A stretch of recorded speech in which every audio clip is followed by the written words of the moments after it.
Mayroon nga ditong gustong sumubok sa ating Raider FI na 9 years old versus new Raider 150 FI at hindi nagpapatalo mga katuto.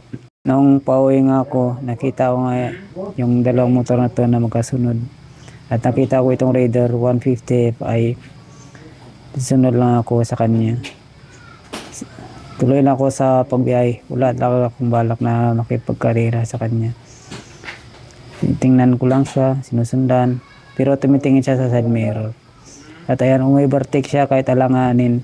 Tumingin muna ako sa side mirror, saka umibertik ako kung may kasalubong o wala. Tumingnan ko muna sa harapan.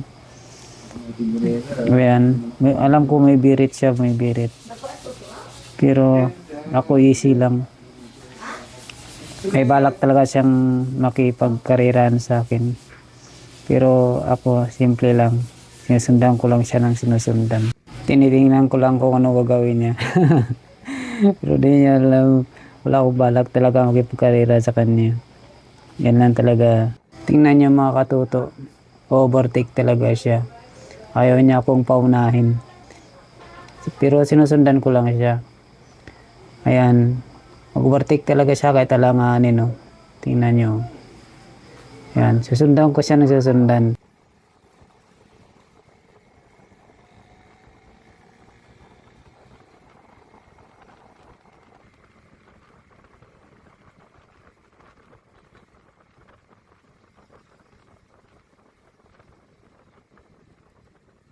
Yan, may vertic talaga siya.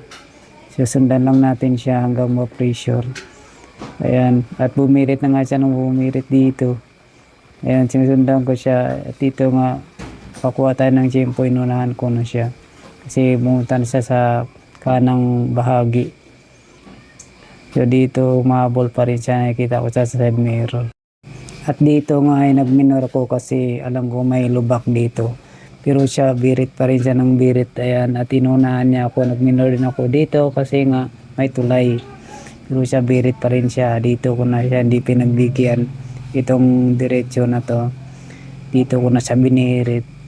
Kasi gusto niya makipagkarira sa akin. Pero di ako napagkarira. Nasubukan niya lang yung motor ko. Gusto niya lang siguro kung gaano kalakas yung motor niya. Mapatunayan. At dito nga, malapit na ako dito sa amin at nagminor na ako dito. At nakita niya ako na tumabi. Hanggang dito lang guys. Hanggang sa muli.